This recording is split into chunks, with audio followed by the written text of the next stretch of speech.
Thanks for tuning in to Beer to the Bible. My name is Ryan Graham, and today I will be interviewing one of my dearest friends, Arthur Sotero, who is a recovering addict. Today, we're going to take a deep dive into what recovery is from a son's perspective. Super excited and super honored. Let's get into it. Join From Beer to the Bible every week as Irvin Lee and co-host Sarah Oliveira McDonald warn others of the consequences of drug and alcohol addiction by being the voice of faith-based recovery. Every week, Irvin and Sarah help people get access to the treatment and counseling they so desperately need. They explore the depths of addiction and give practical life examples of how to recover and develop a new rhythm of living. The show is gritty, authentic, and simply raw while being rooted in the love, faith, and hope of God. Welcome to From Beer to the Bible. I'm with my dearest friend, Arthur Sotero. I'm super honored to have him on. And Arthur, can you just tell me a little bit about yourself? Yes, thanks, Ryan. I'm glad to be here. I'm a recovering alcoholic and an addict. I'm also a member at Gateway Church. I'm a member of the prison ministry, which I'm very glad to pour into guys that have been that are in prison, and bringing life to those who are incarcerated, and also that have been addicted and suffered from alcoholism and drugs as well. Awesome. So Arthur has, from a part of his testimony that I've heard, he has struggled with addiction. He's a recovering addict, and I've been able to bear witness to some of his recovery and how he is able to glorify God through that. So Arthur, if you wouldn't mind, could you just share a little bit about your testimony and where you come from? Yes, well, I come from a house of alcohol and drugs. My mother was an alcoholic. My stepfather was an alcoholic and a drug addict. He also sold drugs. And I grew up in that and experienced a lot of things at a very young age, and had a very distorted mindset as growing as a young child. Yeah. Witnessing a lot of stuff. How my stepfather treated my mother and how my mother treated my father, and just seeing a lot of drinking and drugging growing up it was almost a norm in my home. And I didn't know at that time how wrong it was, or what it could do to a family. I didn't know at that time. I didn't know that was what could cause some of the things that I've experienced. I didn't know that alcohol and drugs could have so much impact on somebody's life. Right. But going on further, as I started experimenting with drugs and alcohol myself, I found identity in some of the guys I grew up with. Of course, I have the, absent father. I grew up with my stepdad, and that played a lot of my disobedience and my rebellion as a child. Because absent father, and seeing what I've seen with my stepdad. I wanted to fit in somehow. I have other siblings. I have 3 older sisters. I have a younger brother, and somehow I wanted to fit in, and I just didn't fit in at home. Right. So my identity that I found was some of the guys in the neighborhood and the projects that I grew up in, and there were bad influences. I can say, I know that now. Then I didn't. It's just I fit in so well with them. Yeah. And I was accepted so fast. So I felt like I found the world, So and fast forwarding from that, I just learned that drugs and alcohol were a norm in my life, because as I said, experiencing it at home, being younger, and then now as growing as a preteen to teenager, all the friends that I've seen and all the friends that they hung around with, everybody was in it, and so I just dove headfirst into the drug game, started off as using, and started selling. I was selling for my stepdad, and just getting in the lifestyle, idolizing, the things that, like the jewelry, the clothes, the women, and Yeah. the vehicles that, that was just an idol to me. Yeah. I just wanted what Right. some of these guys had, Right.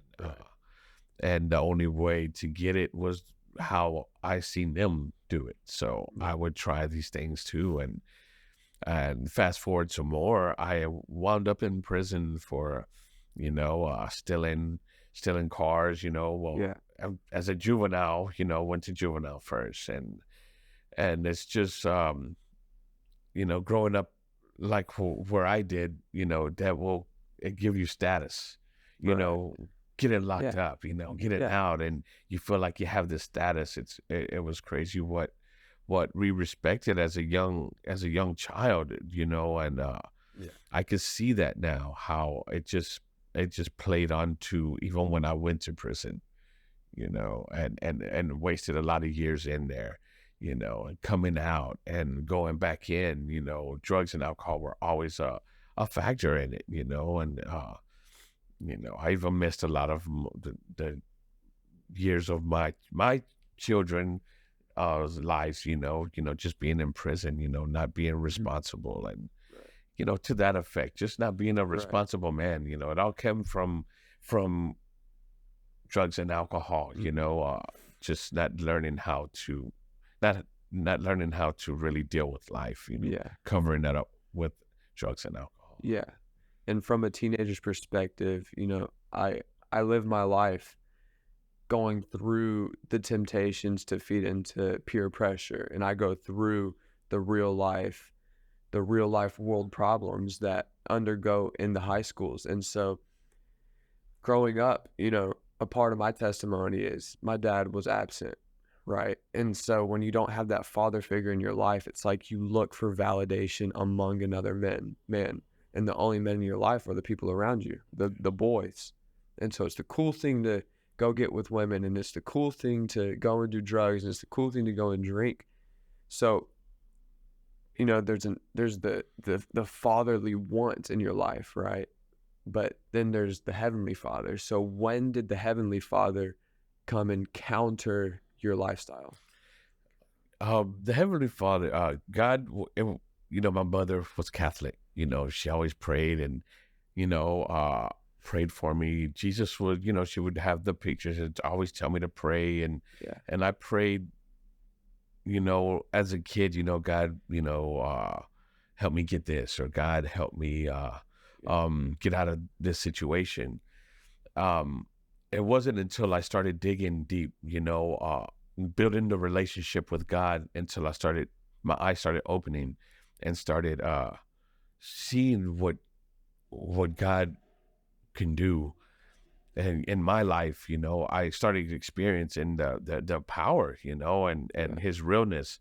And When did that start? When was your first encounter with that? my first encounter, it's weird because I found freedom in prison, you know, Yeah, because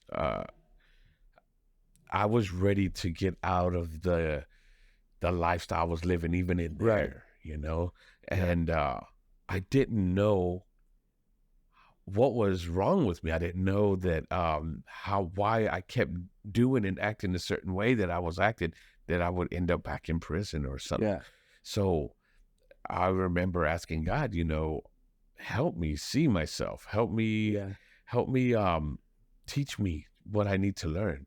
I don't want it wasn't until my last visit to the penitentiary where I was like, God, I do not want to get out this time, because before I would pray to get out, God, let me out, and I promise I'll yeah, do this, yeah, and he would let me, and I would mess it up. But this time I would told him, I don't want to get out unless you show me something, unless I have you with me, yeah, teach me something. I don't want to make the same mistakes. I don't want to go back into that life. yeah, And every day I would wake up, I would read some scripture, and I would write it down, I would memorize, I would go to church in there, and I started praising and worshiping, and it just did something. And yeah, praising and worshiping was like, it did something to me that was like it can't be explained through words, man. Yeah. It just happened. Like I wanted more. I wanted Yeah. more. God, give me more of this. Yeah. It became my new drug. I was like, I fell in love. It was like falling in love, Right. but fell in love. But he also showed me what I was, Right. what Right. I did, uh, not only seeing um my what I done, Yeah. and what happened to me, but what did it do to what did it do to my child? What did it do to my children? How did they feel without me? And Right. it gave me vision. It gave me insight to see that. Like Yeah. before, I was just so selfish. I didn't know. I just didn't know what it did to my children. But God helped me see that. Yeah. And it helped me grow. It helped me mature. Yeah. One beautiful thing I feel like God really does an extraordinary job at is putting things in the light. It's sometimes it's so hard to recognize the problems that you're creating through your own fleshly actions and your own fleshly desires. And it's like, as soon as you start living right and you start pursuing what God has for you, it's like He will shine light on the things that you didn't even know were in the dark. Yes. And so, I want to ask you to elaborate. You said that it became my new drug, it became my new high, and you said it's like falling in love. So, what makes you look at it that way?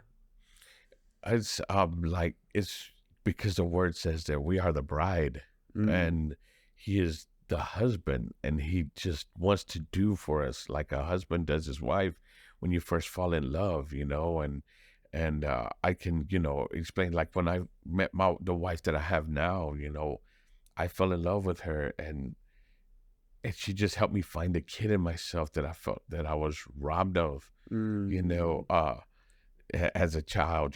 She helped me find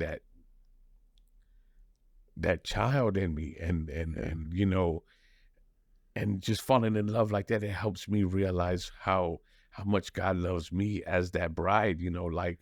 Like I would do anything. He died for me. You know right, what I mean? I would do anything you want. And I did. Just I that's how I see it. As a husband to his bride, that he would even lay yeah. down his life for. You know. So, as also a recovering addict and somebody whose life has been grasped by addiction, I want to ask you from your own personal experiences, what led you to believe that Jesus died on the cross for you? Um, I you just going to him, building that relationship. Building it has to be relationship. You have to build a Yeah, relationship by going to the word. When I open my Bible, I see it as I'm going to him. I'm going to yeah, my father for God, Dad, give me something. Dad, I need yeah, your advice on this. And when that relationship is built and you read he tells you what he's going to do and what he's done, right, it's just, you believe in that, yeah, it's like, because that's what I would do. That's what I right, want to do. yeah, I would do this for my child, yeah, and for him to sacrifice his life, for it just makes sense. It's a beautiful love story, man. yeah, And it just I believe in that, yeah, because it's something that I would do for my children, but God did it for the world. He did it for people yeah, that hated him, something that no one could possibly do. And I just feel that's amazing. yeah. It's done amazing things in my life, man. That's beautiful. Do you have any experience with relapsing? Yes, I do. Yes, I think really my whole life has been relapses of episodes of relapses, not only with drugs, but yes, I have relapsed with drugs, because you know it was my norm. It was all I knew to go to. Right, It was I was familiar with it, and anytime I didn't feel good in my skin, I wanted to use. You know, Yeah. In my mind, I was thinking I wanted to feel good. I wanted to feel good, but Right. I was, I would go use and try to um it seemed like I didn't use, because I would have to lie. I would have to be around people. So I would have to act like Yeah. I wasn't high or drunk or something. So it was just an insane behavior, to do that. And um How did the love of Jesus pull you back out of that? the love of Jesus, because I knew he showed me that, doors that he has closed, Yeah. cannot be opened anymore, and shouldn't be open anymore, can't be open anymore. Right. Yeah. I've destroyed lives, relationships. I don't want to say lives, but I, I destroyed part of my life, Right. and I was responsible for, a lot of damage in other relationships, the destruction of relationships. Yeah. I had a marriage before that I know I take responsibility for damaging that, and, and, not being around as a father for Yeah. my children. Yeah. I am responsible for not being there and contributing as a Yeah. father should. Yeah. And that's a beautiful thing about Jesus' love is he always comes back. When he was being crucified, Peter rejected him 3 times. It was 3 times that he was rejected by Peter. He was disowned by Peter. But after Jesus resurrected, he went up to Peter and he goes, Peter, do you love me? And Peter's like, of course I love you, Jesus. You know I do. And then he goes, Peter, do you love me? And Peter goes, of course I love you. You know what I love. And then he goes, Peter, I asked, do you love me? And Peter's like, yes. And even though Peter disowned him, ran away from him, stayed away from him being the Messiah, Jesus goes, follow me. And he said that out of pure love. And that's the beautiful thing about recovery is his love pulls us out. Mm, Like that is yes. that is the most genuine type of love you can find. It's like he goes, follow me. So if you had one word you could say to anybody who's struggling with addiction, what would it be? You have to put in the work. Yeah. You have to put in the work. God provides the tools. He's a loving father, man, and it's possible. If he could change me, I was a bad addict, but if he could change me, I know he can change anybody. Yeah. But it also takes work and it takes effort. You have to put in the work that it takes, and you have to know this, that you cannot do it alone. Yeah. You need the community. You need community. You need to work. You need to work some steps. You need to join programs and you know believe in your higher power. You need a higher power, and that one is God. It has to be Yeah. God ordained, man. And I wish that for anybody who is suffering addiction, that they just put in the work that needs to Yeah. be done. Yeah. There's a beautiful thing happening right here in this moment. And I feel like there's a type of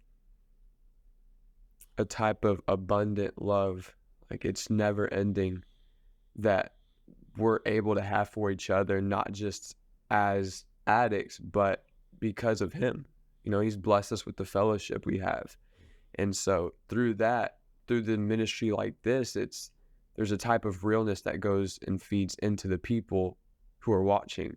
And so your words today have, I guarantee you there's one person out there who relates to the entire story you have, relates to almost every aspect of it, but they haven't found the source of light. So what would you say to them?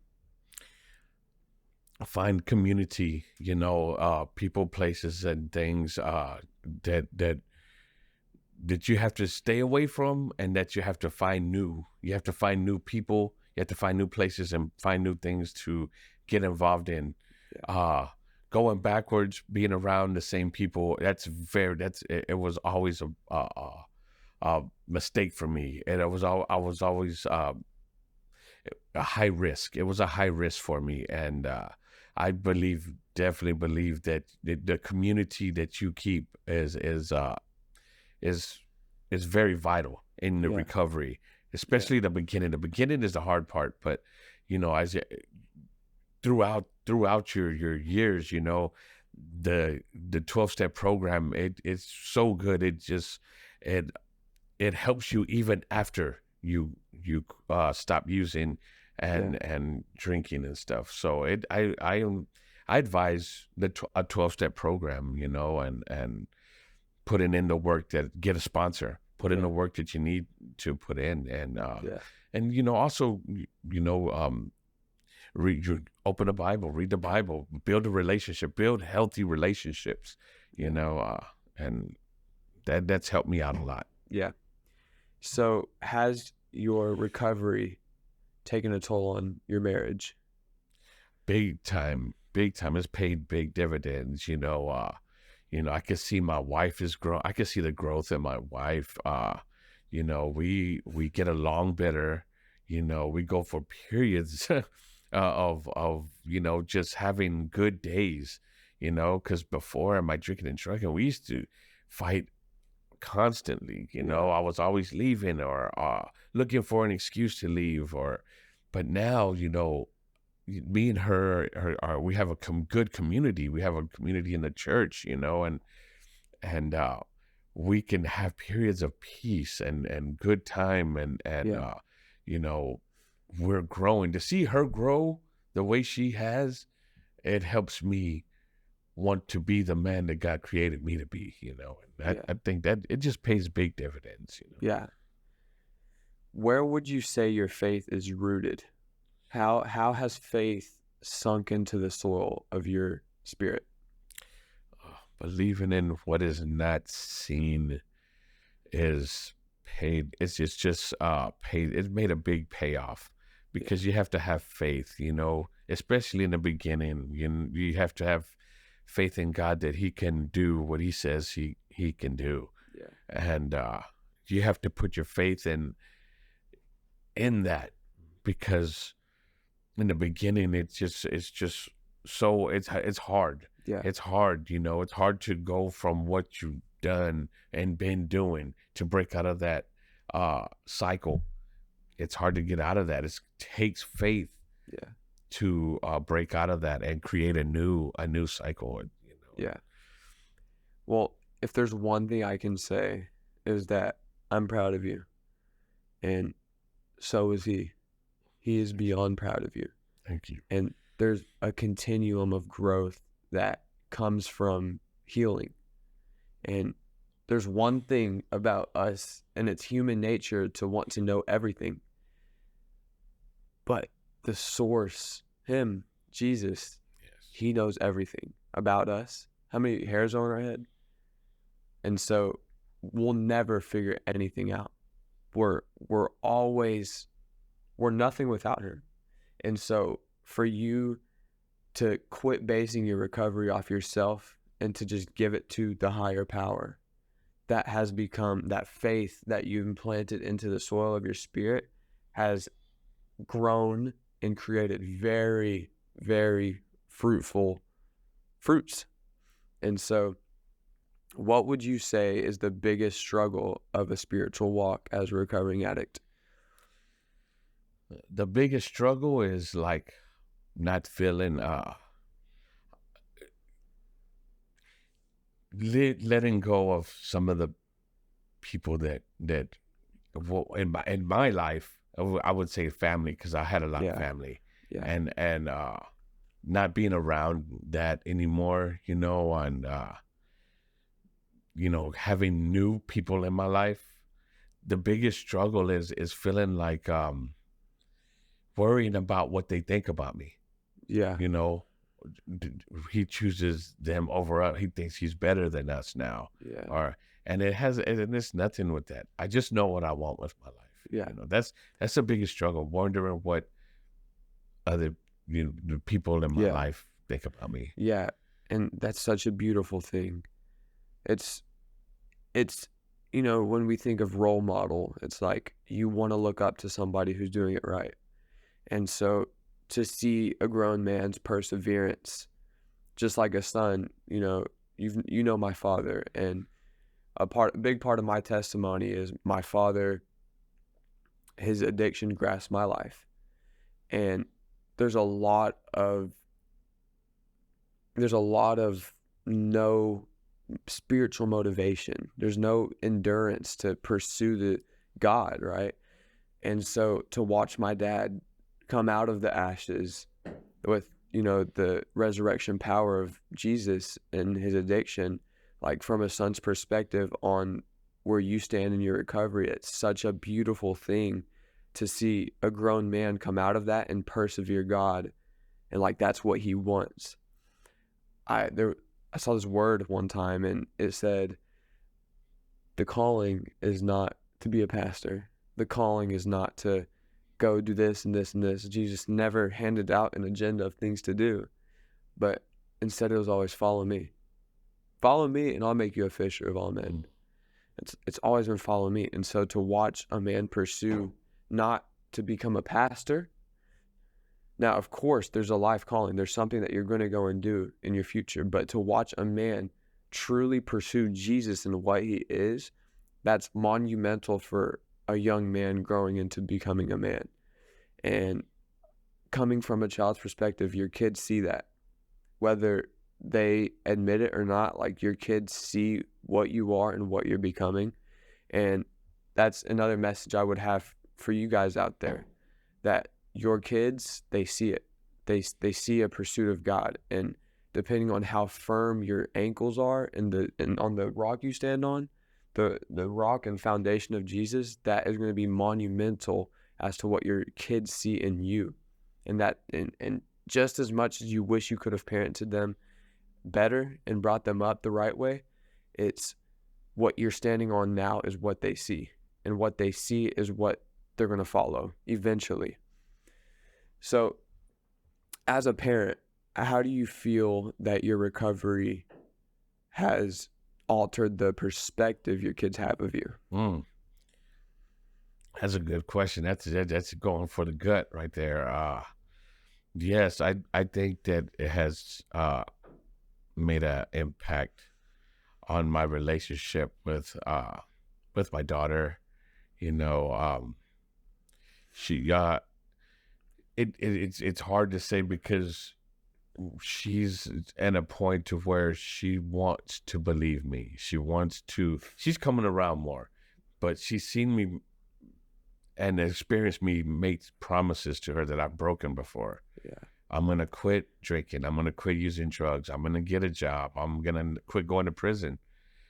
And I always went back and I always broke those promises. So Yeah.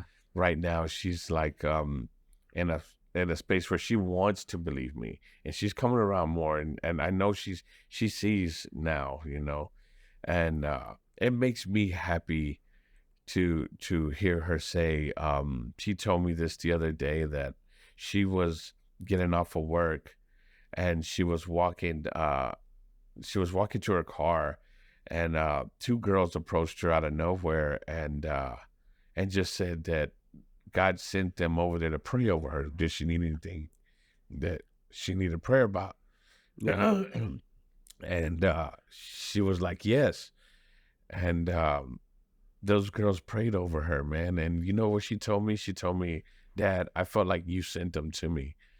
And that was like amazing. It was like, baby girl, that wasn't me, that was God. But I prayed for you all the time. I've always prayed for her. And it's just for her to say that, it lets me know that she does see the growth in me. Yeah. And I thank God for that. God gets all the glory for all the relationships that's been restored. Yeah. In my life, he gets all the glory. Right.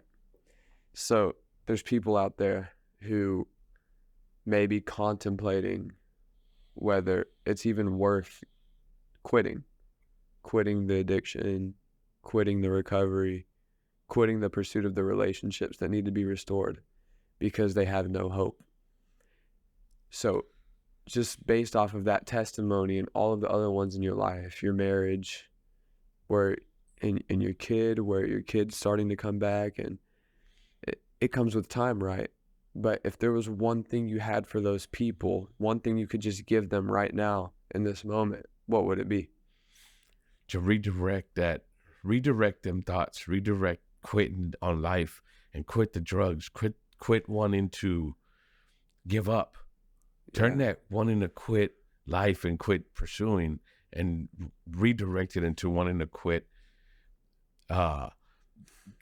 drugs, wanting to quit drugs, quit being negative, Yeah. you know, start wanting to do something, I would say redirect it, because that whole lifestyle is just a misdirected life. When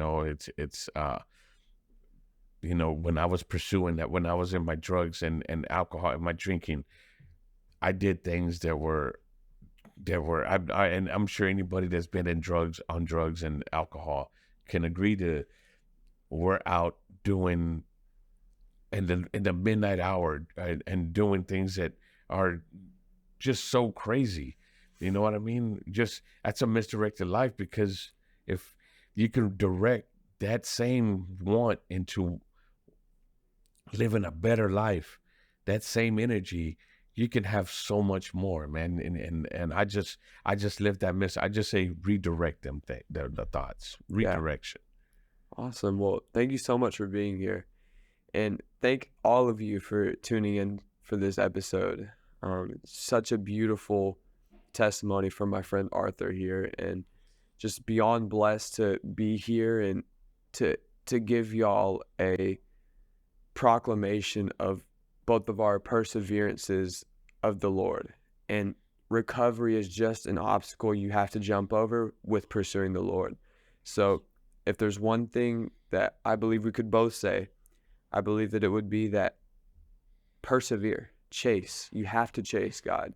The relationship is all of it. The relationship with God surpasses everything. Ephesians says that his love surpasses all knowledge. So if you receive his love and you pursue his love, it's going to torment and it's going to absolutely destroy all of the battles that you're fighting in your own heart. He's going to win that for you. So anyways, thank you guys so much for tuning in, and see y'all next time. Thank you for tuning in to Beer to the Bible. Thank you for tuning in to this week's From Beer to the Bible. Make sure to tune in next week when Irvin and Sarah gift you with even more addiction recovery information. Make sure to like, share, and subscribe. You can find us on YouTube, Facebook, Twitter, and Instagram. And remember, we're always there for you.